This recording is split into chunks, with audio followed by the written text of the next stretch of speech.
Boa noite, pessoal. O áudio tá bom, hein? Como é que tá o áudio? Tá dando para escutar, né? Gente, é um prazer estar aqui com você, tá? Hoje nós vamos estudar um pouquinho sobre o juízo investigativo, tá bom? Você pode abrir a sua Bíblia em Daniel, capítulo 7. Eu vou abordar um pouco diretamente, acho que o Efraim não abordou tanto, né, no estudo de quinta-feira. Você pode abrir a sua Bíblia em Daniel, capítulo 7. Eu vou pegar só a parte do juízo investigativo aqui dentro. E eu convido você para orar nesse momento, tá bom? Pode baixar sua cabeça que nós vamos orar. Papai do céu, permite-nos, Senhor Deus, abrir teu sagrado livro e iniciar esse estudo. É importante, Senhor Pai, esse estudo para a nossa vida espiritual. É importante, Senhor Deus, esse estudo, Senhor Deus, para a manutenção do nosso, Senhor Pai, compromisso que temos para contigo. Então, dá-nos sabedoria, dá-nos entendimento, livra-nos do mal e dá-nos a tua paz. Em nome de Jesus. Amém, Senhor. Bom, gente, Daniel, capítulo 7, como vocês já estudaram na quinta-feira, ele vai falar da sucessão de reinos da terra, né? Daniel, capítulo 7, vai iniciar com justamente só um minuto, a visão do leão, né, no verso 4, Daniel 7:4, a visão do leopardo, no verso 6, a visão do urso, né, faltou a visão do urso que eu não falei, justamente aqui no verso 5, e a visão do animal terrível e espantoso, que é justamente o verso 7.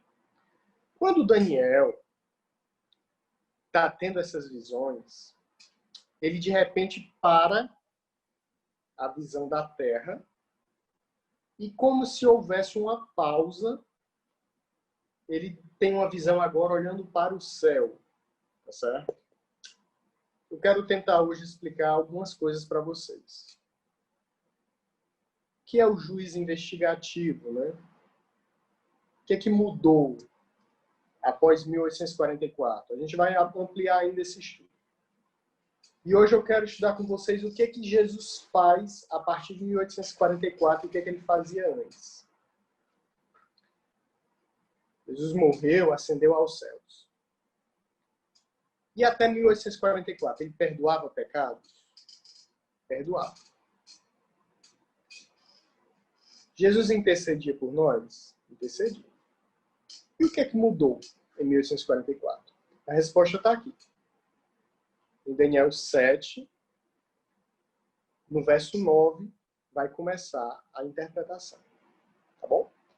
Você abra na sua Bíblia, Daniel capítulo 7, no verso 9, e diz assim, ó, eu continuei olhando, até que foram postos uns tronos. E um ancião de dias se assentou.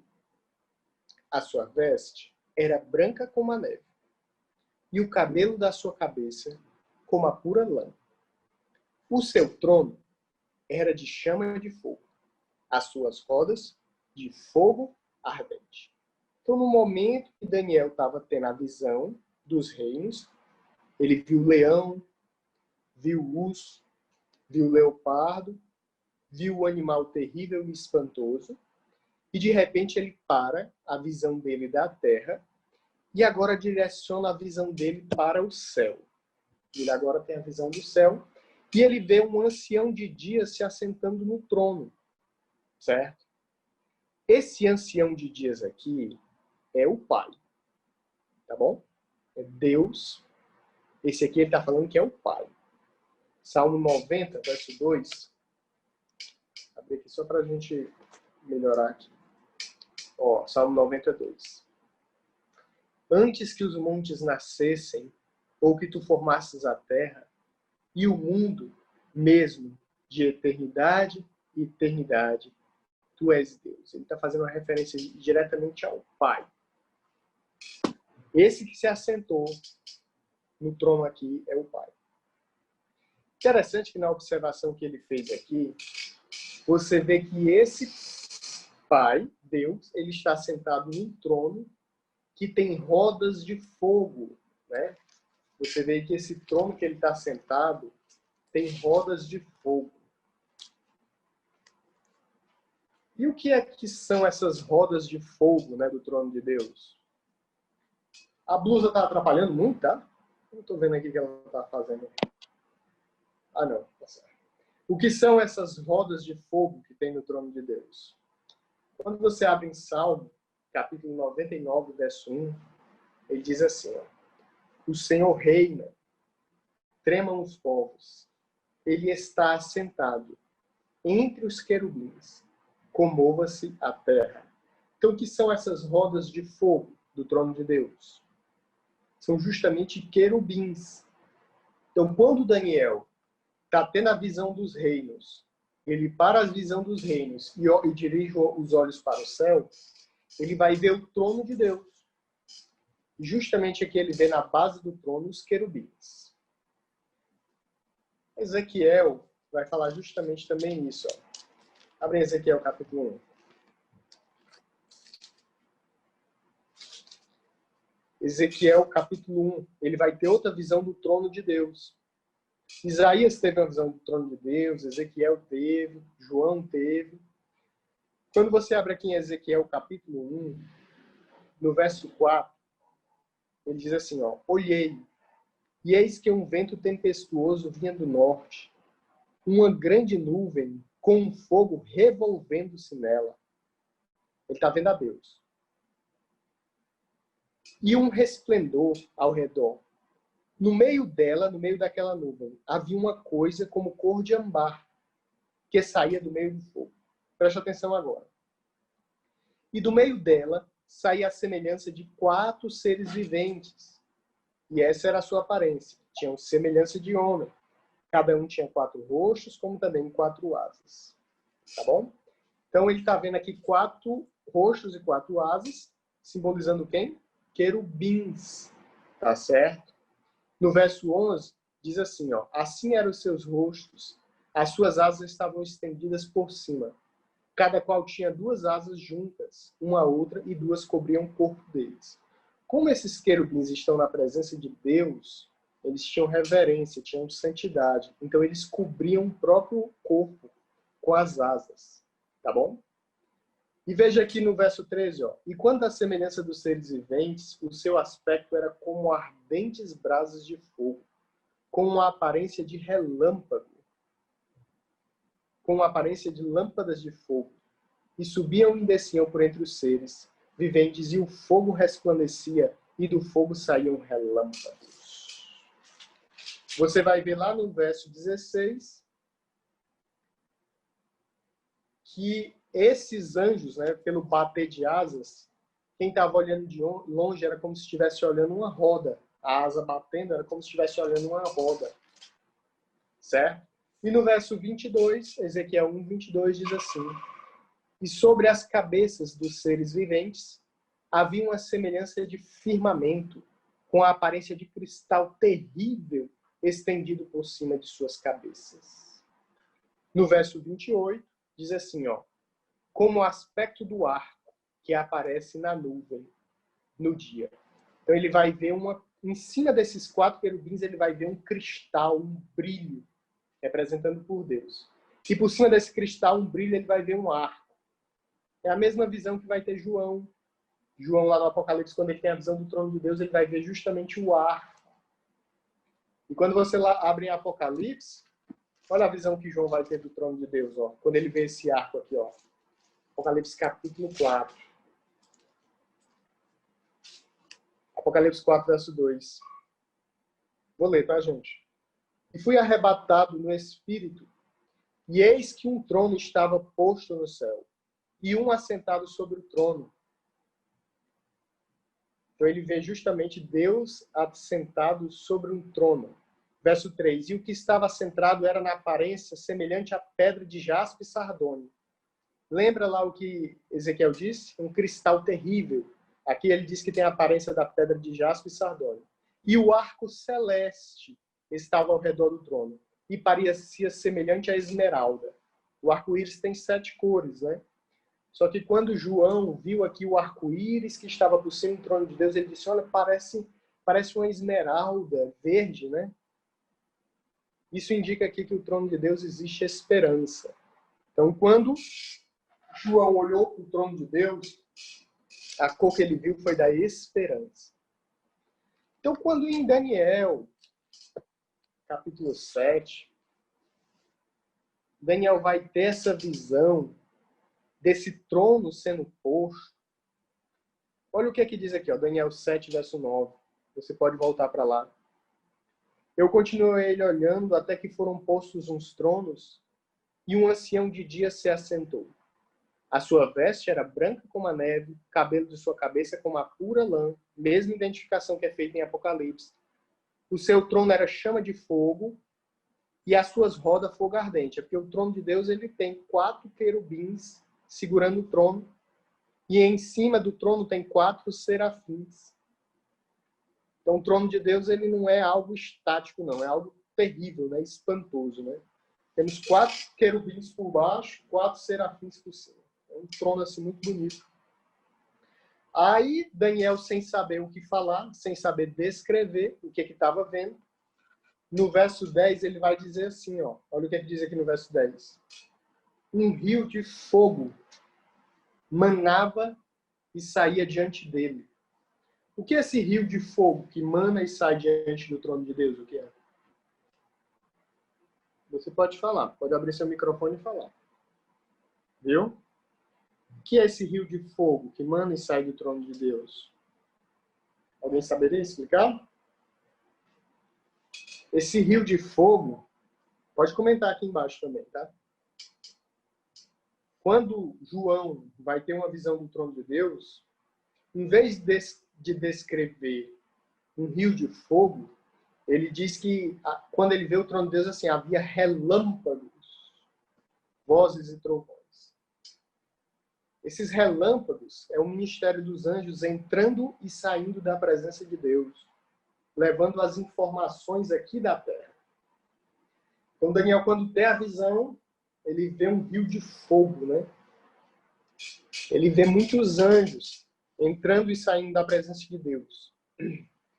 E quando ele diz que as rodas do trono de Deus são de fogo, na verdade ele está descrevendo que tem querubins segurando o trono. No verso 10 diz, um rio de fogo manava e saía diante dele, milhares de milhares o serviam. Quem são esses milhares de milhares? São as testemunhas. Porque vai acontecer uma coisa aqui muito importante. Em Daniel capítulo 7, ele teve a visão do leão, do urso, do leopardo, do animal terrível, e agora ele vai ter uma visão do estabelecimento do juízo investigativo. E ele está vendo aqui uma visão em 1844 do juízo investigativo. E olha o que diz o verso 10. Um rio de fogo manava e saía diante dele. Milhares de milhares o serviam. Milhões de milhões assistiam diante dele. Assentou-se o juízo e abriram-se os livros. Então, o que tem de diferente quando se assenta o juízo? O que você enxergou de diferente nesse verso aqui? O que tem de diferente? Ele diz assim, ó, assentou-se o juízo. Aí o que ele diz? O que acontece? Pode escrever aqui embaixo. Abriu-se o quê? Os livros. Os livros. Exatamente. Você pode escrever aqui também, tá, gente? Então, isso aqui é uma visão justamente do estabelecimento do juízo investigativo. O que ele está vendo aqui quando se assenta o juízo? É a abertura dos livros. Tá certo? A abertura dos livros. Então, no período de ascensão de Jesus Cristo ao céu, até 1844, Jesus perdoava pecados? Perdoava os pecados. Jesus intercedia por nós? Intercedia por nós. E o que é que muda quando se chega em 1844? Se assenta o juízo e abrem-se o quê? Os livros. No juízo investigativo, tem um capítulo da Bíblia que ele é detalhadamente o juízo investigativo. É Levítico 16.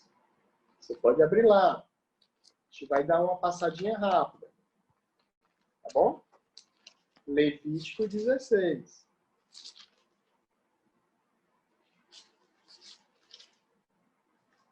É o momento em que o sumo sacerdote vai entrar no Santíssimo. Durante o ano inteiro, cordeirinho era oferecido de manhãzinha e à tarde. Nas festas, tinha uma oferta extra. No sábado, tinha uma oferta dupla. E aquele sangue que era morto, do animal que era morto, lá no altar de holocausto, que era trazido e aspergido no véu, agora ia sair do véu para ser de uma vez extinto. Então, tipo assim, o que eu quero dizer?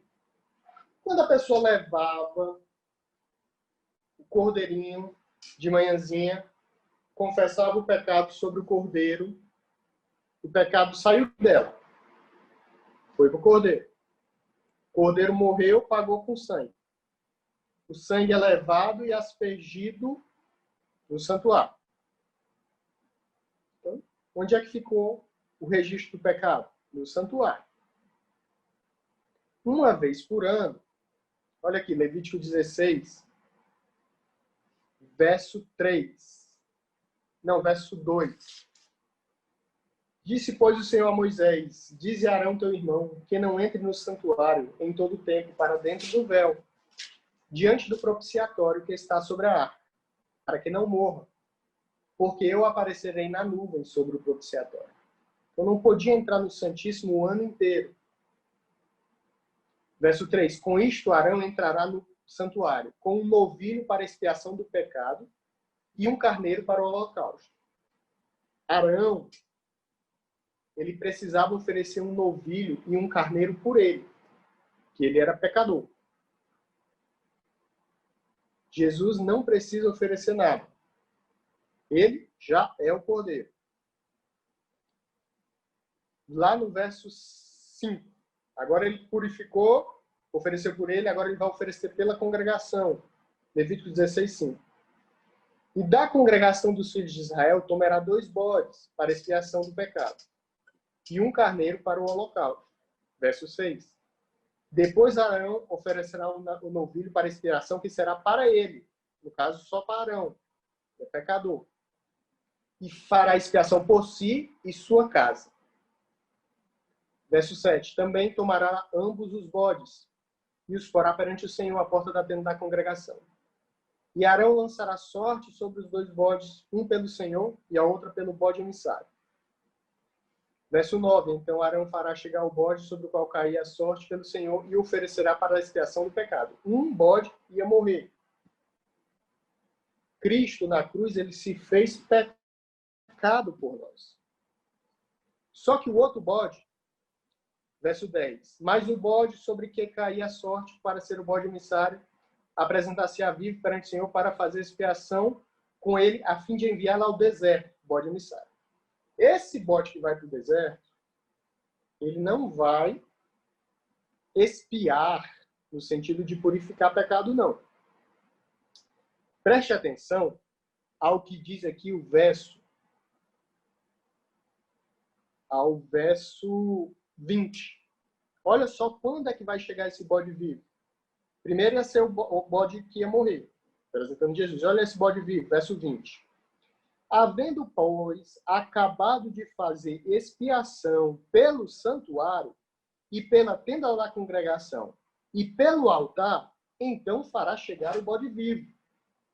Então, preste atenção. Esse bode vivo, ele só chega depois de ter terminado todo o processo de expiação. Algumas pessoas evangélicas vão dizer, vocês crendo nesse bode vivo ser Satanás, é crer que ele é um co-salvador. Só que pelo texto, nós vemos que esse bode vivo ele só chega quando toda expiação tem acabado. Olha o que é que diz o verso 20. Havendo, pois, acabado de fazer expiação pelo santuário, pela tenda da congregação e pelo altar, então fará chegar o bode vivo. Esse bode vivo ele não tem capacidade de perdoar nenhum tipo de pecado. Ele apenas vai ser culpabilizado pelo pecado.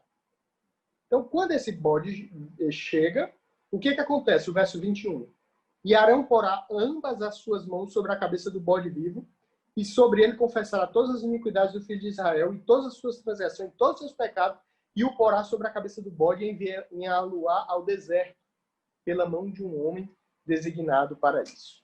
Local deserto, inabitado, o abismo em que se encontrava a terra, por ocasião da destruição, é o local onde Satanás vai ficar. E no final será destruído. Então, esse simbolismo de Levítico 16 é um simbolismo do que acontece no dia da expiação. Perceba que esse bode leva a culpa. Então, o que acontece? Preste atenção. Se eu peco e me arrependo do pecado, esse meu pecado é purificado pelo sangue de Cristo Jesus. Amém? Amém. Mas Jesus ele não é culpado desse pecado. Não é. Mas ele se fez culpado. E agora esse pecado está aí. Quando acabar a expiação, eu for, que eu vou ler já já, totalmente purificado, alguém vai ter que ser culpado. É quando esses pecados são colocados sobre a cabeça de Satanás e ele será punido. Lucas 12 diz que o servo mau receberá muitos açoites. Então, a punição de Deus é conforme a quantidade que você cometeu de pecados. Então, por que Satanás tem tanta raiva de quem se salva? Porque quem se salva, os seus pecados são perdoados pelo sangue de Cristo Jesus.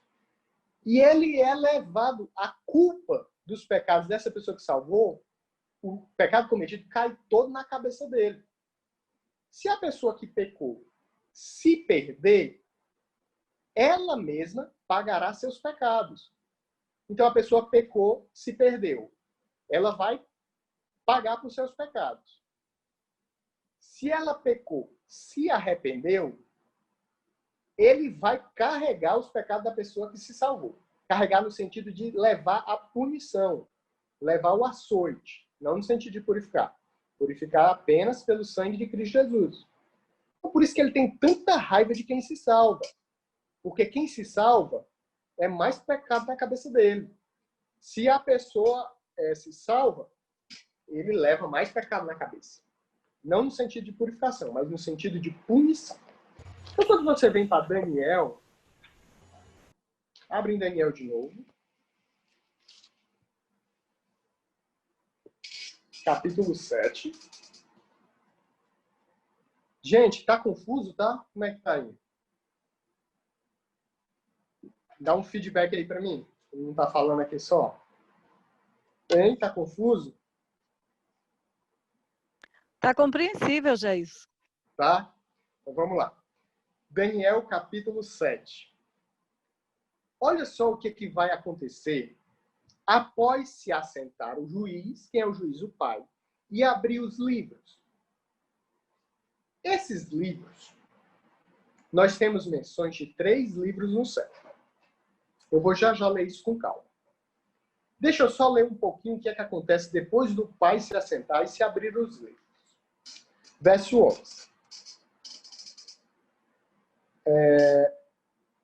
Cadê aqui? Tá aqui. Então, estive olhando. Não, ele vai dar um pulo aqui. Pulo 11. Ele vai, no verso 11 e 12, ele vai dar uma pausa na visão do céu, vai voltar para a terra, e no verso 13 ele vai voltar para a visão do céu. Ele vai dar um pulo aqui. Espera aí. Então vamos lá. No verso 11, assentou-se o juiz e abriram os livros. No verso 10. No verso 13, continua a visão. Eu estava olhando nas minhas visões da noite, e eis que vinha nas nuvens do céu um como filho do homem. Quem é esse filho do homem? Quem é, gente? Quem é esse filho do homem na Bíblia? Quem é? Hein? Jesus. Jesus. Só que olha o que diz aqui. E dirigiu-se ao ancião de dias. E fizeram chegar até ele. Preste atenção. No verso 13, Jesus está vindo para a terra?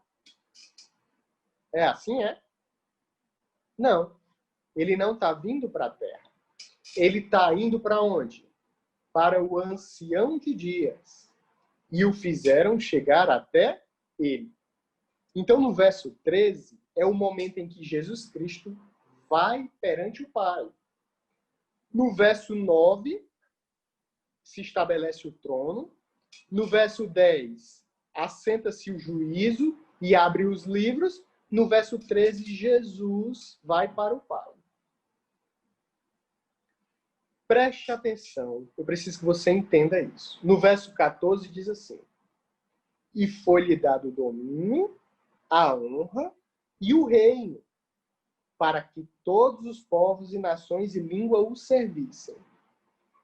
Do verso 13 e ao verso 14, nós temos um período de tempo, que é justamente quando Jesus vai para o ancião de dias, receber o reino, faz o juízo investigativo, e ao final do juízo investigativo é que ele receberá o reino definitivamente, receberá o reinado.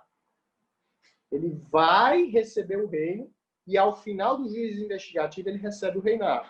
Então existe um lapso de tempo entre o verso 13, ele ir receber o reino, e o verso 14, ele recebeu o reinado. Nós chamamos isso de juízo investigativo. Jair, e por que necessita de juízo investigativo, de purificar o santuário no céu? Se o céu é santo, lembra quando se assentou o juízo, qual foi a primeira coisa que aconteceu? Abriu-se o quê? Os livros. Aí, gente, certo? Tem um livrinho. Qual é a única mancha de pecado que existe no céu? Qual é a única mancha de pecado que existe no céu? Hein? Olha só o que diz aqui em Jeremias, capítulo 2, verso 22. Por isso, ainda que te laves com salitre e amontoes sabão, a tua iniquidade está gravada diante de mim, diz o Senhor Deus. Então, qual é o único registro, qual é a única mancha de pecado que existe no céu hoje? É o livro... O que aconteceu com você? Oi? Eu imaginei aqui que poderia ter sido o que aconteceu com Lúcifer. Não, pera lá. Quando você peca, é anotado lá no céu o pecado que você cometeu. Só que o céu é um lugar puro, o céu é um lugar santo. Então, qual é a única mancha de pecado que existe no céu? É o teu livro do pecado. Preste atenção no que eu vou ler agora. Preste atenção. Quando se assentou o juízo, qual foi a primeira coisa que eu li que aconteceu? Assentou-se o juízo. O que foi que eu li? Abriu-se o livro. Preste atenção que eu vou ler agora. Está no Grande Conflito, na página 483. Olha como isso é sério. Ao abrirem-se os livros de registro, no juízo, é passada em revista perante Deus a vida de todos os que creram em Jesus. Gente, no juízo investigativo, é passada a vida de todos os que creram em Jesus. O ímpio, não, o ímpio não. O incrédulo nunca se converteu, nunca aceitou Jesus, nem ao que ele... Porque Paulo vai dizer em Romanos 2, né? Os que sem lei pecaram, sem lei serão julgados. Então, a pessoa é julgada por aquilo que ela conhece. Vamos dizer que a pessoa conheceu a verdade e nunca quis saber de nada. Essa pessoa passa pelo juízo investigativo, sim ou não?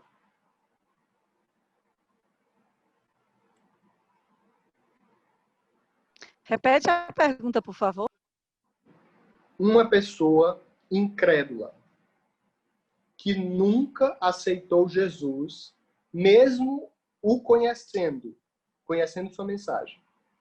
Ela passa pelo juízo investigativo ou não? Ela nunca acreditou em Jesus. Sim ou não? Jailson, Oi, pode falar. esse é um ponto que a maioria das pessoas não entendem, porque era um momento de se abrir um pouquinho esse leque, porque muitas pessoas não sabem, porque assim, no juízo investigativo só passa quem se batizou, quem entra no santo. Então, esse momento, os ímpios não estão. Mas muitos, eu falo isso, porque sempre que eu explico isso, as pessoas têm muita dúvida. Então, abre um pouquinho o leque aí. Tá bom. O juízo investigativo, eu vou ler de novo aqui. Página 483.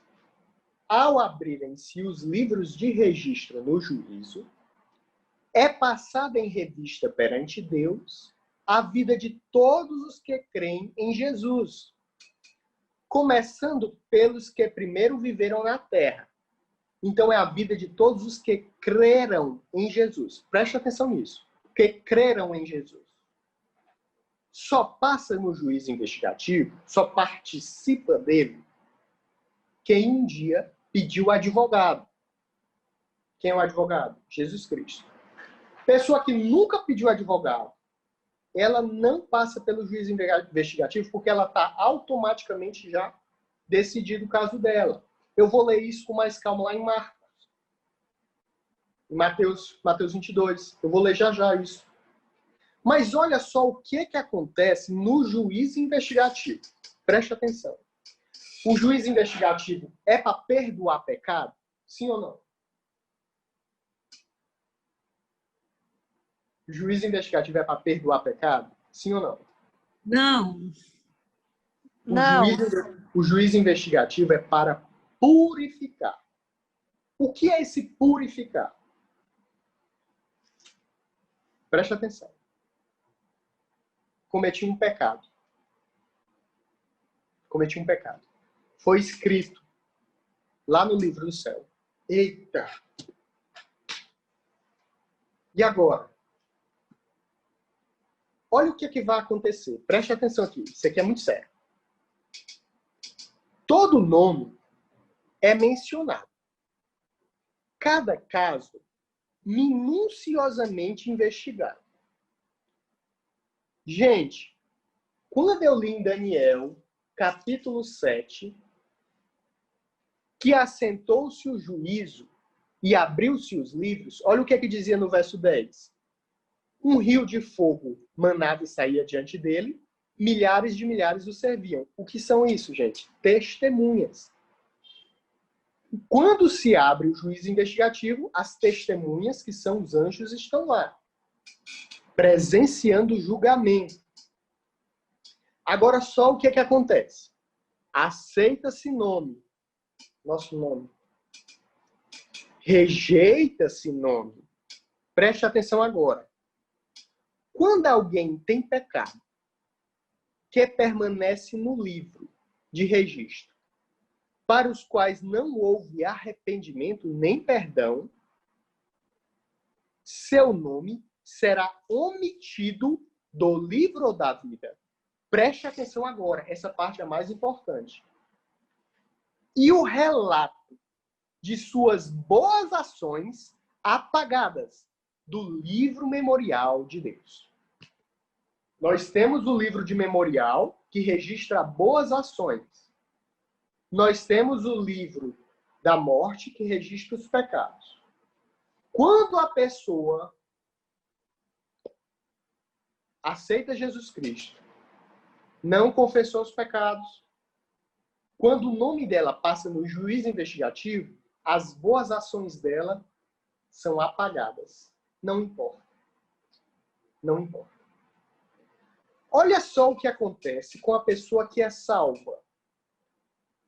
Todos os que verdadeiramente se tenham arrependido do pecado e que pela fé hajam reclamado o sangue de Cristo como seu sacrifício expiatório, tiveram o perdão aposto ao seu nome nos livros do céu, tornando-se eles participantes da justiça de Cristo. Preste atenção agora. E verificando-se estar o seu caráter em harmonia com a lei de Deus, preste atenção agora. Seus pecados serão riscados e eles próprios havidos por dignos da vida eterna. Gente, eu hoje tenho um livro no céu que registra minhas boas ações. Eu tenho um livro no céu que registra minhas más ações. Vamos supor que mandaram uma pergunta aqui, eu não consegui ler a tempo, mas eu olho já. Vamos supor que meu nome chegou no juízo investigativo. Jailson Silva Machado. Quando o meu nome chegou no juízo investigativo, eles, pai e o filho, vão julgar e as testemunhas anjos vão olhar. O nome dele está no livro da vida? Tá. Pode-se pedir perdão de todos os pecados? Tem que pedir. Tem que pedir perdão. Certo? Confessar. Isso aí... Mas, Jailson, Jailson. Fala. Jailson. Só que você tem que pedir perdão nominalmente, não no... Generalizado. Tipo, pedir perdão assim, eu me perdoo de todos os meus pecados. Ele tem que ser caso a caso, pedir perdão e confessado. E um detalhe que quando o nome é chamado no céu, quem vai diante do Pai é Jesus, né? Exatamente. Jailson, Oi. A Sandra está perguntando aqui, ó. E quando você sabe que pela vida você pecou e não lembra dos determinados pecados para confessar, pode-se pedir perdão de todos os pecados? Eu vou dizer um negócio para vocês. O pedir perdão de pecado não é para Deus conhecer nosso pecado, não. Porque Ele já conhece, tá bom? O pedir perdão de pecado é para nós conhecermos o nosso pecado. Então, o objetivo de pedir perdão de pecado é para nós entendermos o quanto somos maus. Isso é algo muito pessoal. Mas eu digo a vocês uma vez, eu comecei a confessar alguns pecados para Deus. E eu orei a Deus pedindo, Senhor, me orienta sobre qual pecado eu tenho que pedir perdão, que eu ainda não sei. E, por incrível que pareça, Deus me orientou qual pecado eu tinha cometido há algum tempo. Lembra de Jó, quando Jó estava passando pela dificuldade? Jó diz assim, ó, atribuis a mim coisas amargas e me acusas de pecados que eu cometi na mocidade, pecados que ele tinha cometido há anos atrás. Satanás ainda estava acusando ele. Então, esses pecados, às vezes, ele está esquecido na nossa mente. Não vou dizer que você será condenado. Isso é algo muito difícil de se falar. Não sei. O julgamento de Deus ele é algo muito superior ao que nossa mente pode imaginar. Mas eu digo a você que você tem que pedir a Deus uma orientação sobre qual pecado você tem que pedir perdão. E como eu li aqui no texto, o juiz investigativo, ele não é para perdoar. Olha, perdão de pecado, ele não é algo que Deus vai fazer amanhã, não. Se tu pedir a Deus um emprego, ele pode te dar ou não. Se tu pedir a Deus um carro, ele pode te dar ou não. Mas se tu pedir a Deus perdão, É a única coisa que Deus dá instantaneamente. Então, tipo assim, tu pediu perdão pro pecado. Ai, Senhor Deus, me perdoa por ter feito esse pecado. Aí Deus vai dizer assim, não, vamos deixar passar uma semana. Se ele se comportar direitinho e não fizer mais esse pecado, eu perdoo. É assim que Deus faz, é? É não. É não. Se tu pedir perdão, Deus não vai te provar daqui a uma semana se tu vai cometer esse pecado ou não. Se tu pedir perdão, o pecado de Deus é instantâneo. Agora, vou te perguntar uma coisa. Ah, eu pedi perdão e não me sinto perdoado. Não me sinto perdoado. Certo? O perdão de pecado não é sentir. O perdão de pecado é crer. Crer no perdão. Sentir é uma consequência que vem depois. Maria Madalena, quando chegou aos pés de Jesus, ela foi jogada aos pés de Jesus. Aí Jesus disse assim, ó, te veste, que daqui a uma semana, se tu não pecar mais, faz um jejum aí, faz umas orações, porque se tu não pegar mais, eu te perdoo. Não, ele deu o perdão instantaneamente. O que acontece no juízo investigativo se eu já fui perdoado? O que vai acontecer no juízo investigativo é a purificação. O que vai acontecer? Chamou meu nome. Tá no livro da vida? Tá.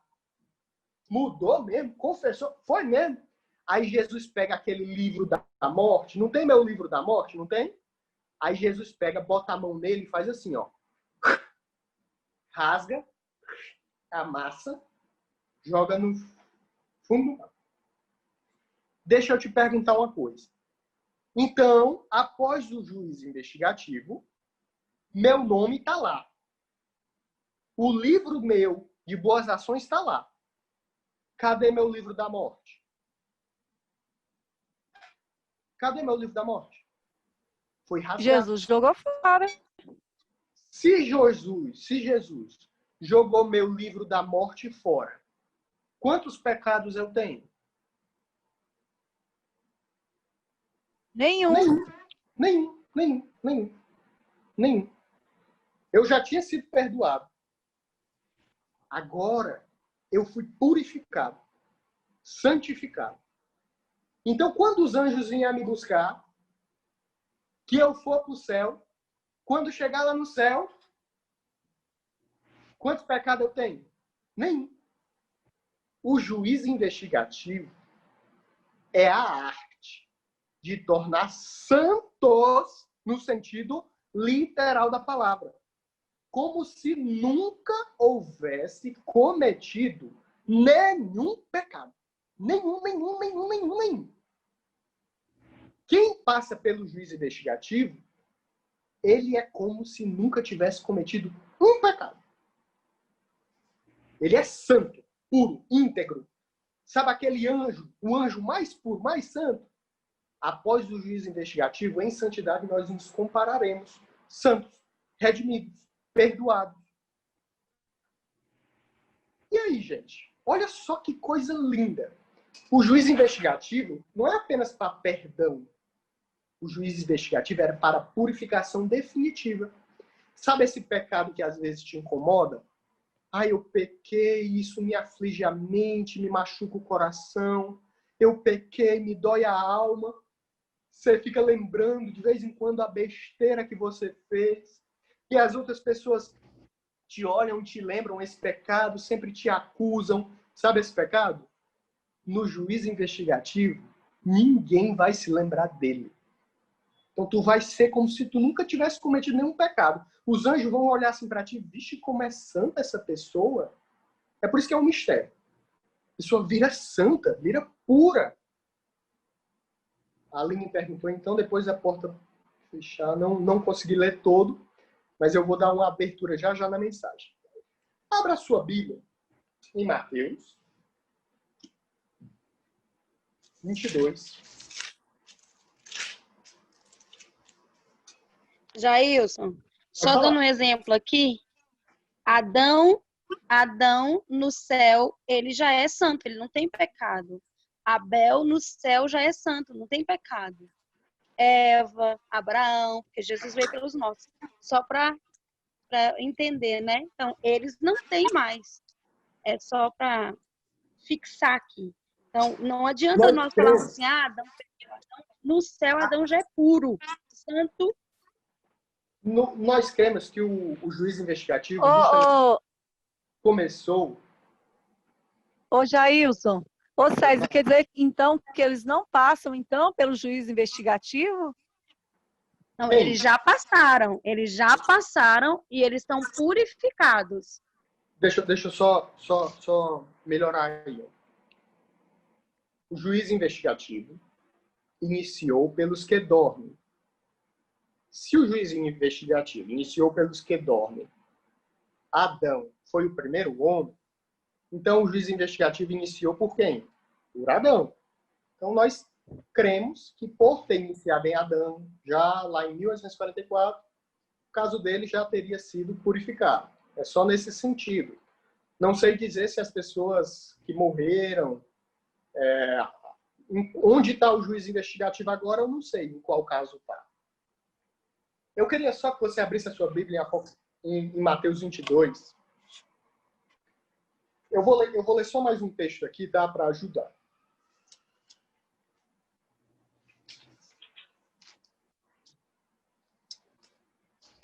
Página 480.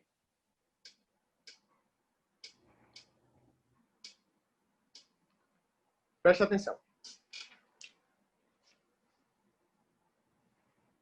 E eis que vinha nas nuvens do céu um como filho do homem, e dirigiu-se ao ancião de dias, e o fizeram chegar até ele. E foi-lhe dado o domínio, a honra, o reino, para que todos os povos, nações e línguas o servissem. Seu domínio é um domínio eterno que não passará. A vinda de Cristo, aqui mencionada, não é a segunda de vinda à terra. Ele vem ao ancião de dias no céu, para receber o domínio, a honra e o reino, os quais lhe serão dados no final de sua obra, de mediador. Então, quando é que o domínio, o reino e a honra vai se dar? No final da obra de mediador. É esta a vinda, e não segundo o advento à terra. Bom? Gente, Jesus hoje, pode responder aqui, está sentado no trono de glória? Jesus já recebeu o domínio, reino e honra? Ele está sentado no trono de glória? Hein?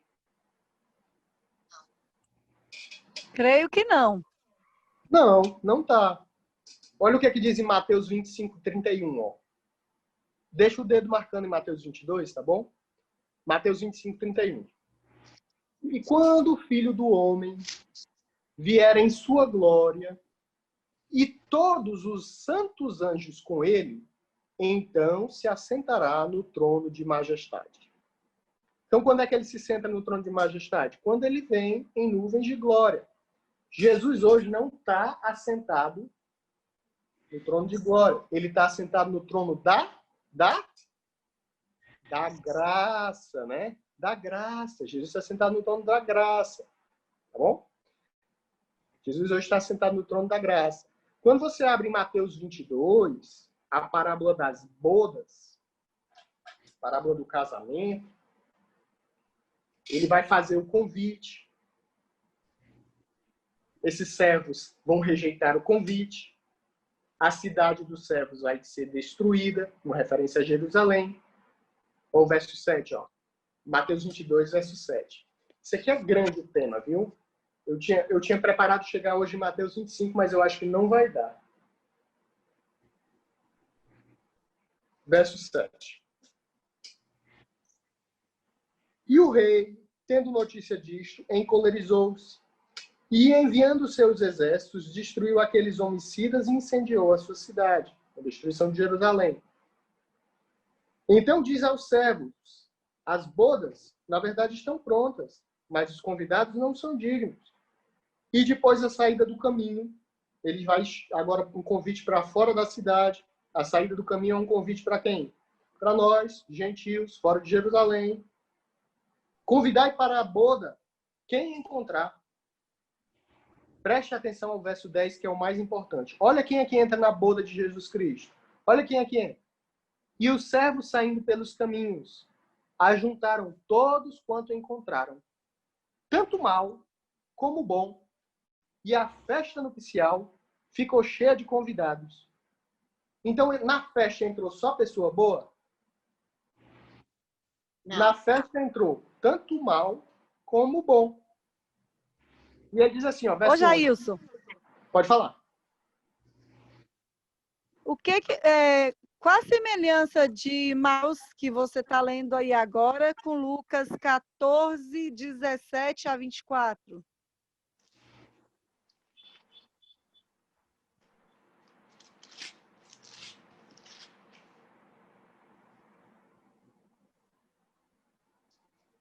Certo. Zé, a questão é que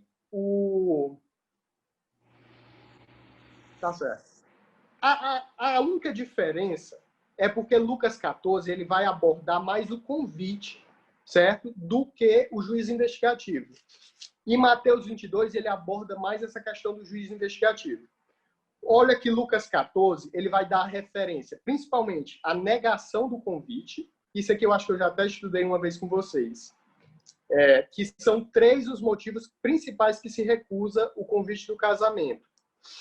Só que aqui não menciona o momento em que o rei analisa os convidados. Em Lucas 14, ele não menciona o momento em que o rei analisa os convidados.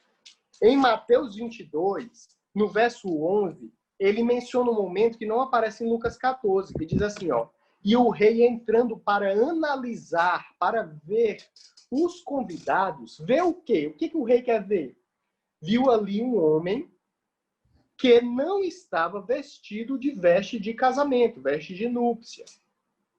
Então, esse momento de entrar para analisar os convidados, ele não tem em Lucas 14. Mas, em compensação, Lucas 14 foca no motivo em que se recusa as festas, a ir para a festa. Né? É basicamente a mesma parábola com uma visão um pouco diferente. É a mesma parábola. O que acontece? Esse rei entrar para analisar o convidado, olha o que diz no verso 12. E disse-lhe, amigo, como entraste aqui não tendo veste nupcial? E ele emudeceu. Disse então o rei aos servos, amarrai-o de pé e mão e levai-o e lançai na trevas exteriores. Ali haverá pranto e ranger de dentes, porque muitos são chamados. Então quem foi que entrou nessa festa? Tanto mal como bom. Essa festa entrou todos os que confessam crer em Cristo Jesus. Porque Deus é justo. Então, se a pessoa confessou crer em Cristo Jesus, ela entra na festa. Mas chega um momento em que o rei vai analisar os convidados. Tá cansado, gente? Eu toco para frente. Hein? Vamos. Tá Vai pra ótimo. frente. O que acontece, gente? Esse momento que o rei entra para analisar os convidados é justamente o momento em que Jesus vai analisar as pessoas no juízo investigativo. Mateus 22 é essa referência. Aqueles que não passarem serão lançados justamente nas trevas exteriores. Esse Mateus 22 vem justamente acompanhado do juízo. Tá bom? A gente precisa entender essa questão. Eu tinha preparado aqui uma entrada em Mateus 25. Deixa eu perguntar uma coisa para vocês. Vai ser o tema da próxima semana. Tá bom? Qual é a diferença entre o clamor da meia-noite e o alto clamor? Tá bom? Nós vamos estar estudando isso na próxima semana, tá bom? Deixa agora que eu me perdi rapidamente, deixa eu me voltar, tá bom? Vamos lá. Deixa eu lembrar aqui o texto aqui da minha cabeça aqui. O que acontece? Ainda que te laves com salitre, ainda que amontoes sabão sobre tua cabeça, fica a tua iniquidade registrada perante mim. diz o Senhor dos Exércitos. O confessar os pecados, em Levítico 16, que era o dia da expiação, era um dia de extrema reflexão. Era um dia triste, tá bom? Não era um dia feliz. Era um dia onde se praticava um jejum, era um dia onde se afligia o coração. Nós cremos que esse dia da expiação, ele ocorre hoje. Por isso que nós vivemos na igreja de Laodiceia, que significa povo do juízo. Então, nós vivemos nesse juízo. O perdão de pecados, irmãos, ele é um segredo que só no céu nós entenderemos. Mas uma coisa é certa, e eu queria que você cresce nisso que eu vou te dizer nesse momento, tá bom? Eu não sei, às vezes, a vida que cada um de nós está levando. Mas quando você for para a igreja, isso a irmã White que fala, e você entrar nas portas da igreja, e vier aquela voz te acusando de algum pecado, eu queria dizer para você, para repreender essa voz, e dizer, eu sou pecador, mas pelo sangue de Cristo Jesus, eu sou perdoado e purificado de todo e qualquer pecado. Como nós vimos lá em Levítico 16, os pecados que você se arrependeu, pediu perdão, eles foram perdoados pelo sangue de Cristo Jesus. Mas Satanás será punido por fazer você cometer eles. E é por isso que ele tem tanta raiva de nós. Então nós temos que aprender a repreender Satanás. Quando nós formos acusados pelo sangue de Cristo Jesus, nós somos e fomos perdoados de todo e qualquer pecado. E isso é mais crer do que sentir. Se você não sentir que foi perdoado, creia que você será. A fé não é sentir. A fé é crer. Crer e aceitar. Tá bom? Eu ia entrar em Mateus 25, mas eu acho que se eu entrar, vai ficar muito grande o vídeo. Então, eu acho que a gente ainda tinha mais 1 hora pela frente. Então, eu acho melhor passar para a próxima semana. Tá bom? Vamos orar? Papai do céu, nesse momento elevamos nossa oração ao teu trono de graça para repreender, Senhor Pai, qualquer acusação contra nós, crendo que pelo sangue de Jesus somos perdoados e purificados de todo e qualquer pecado. Se precisar afligir-nos, assim o fazes, mas não nos deixe em trevas. Revela a cada pessoa aqui essa noite qual pecado precisa ser perdoado, qual pecado precisa ser confessado. Te imploro, em nome de Jesus. Amém. Gente, eu acho que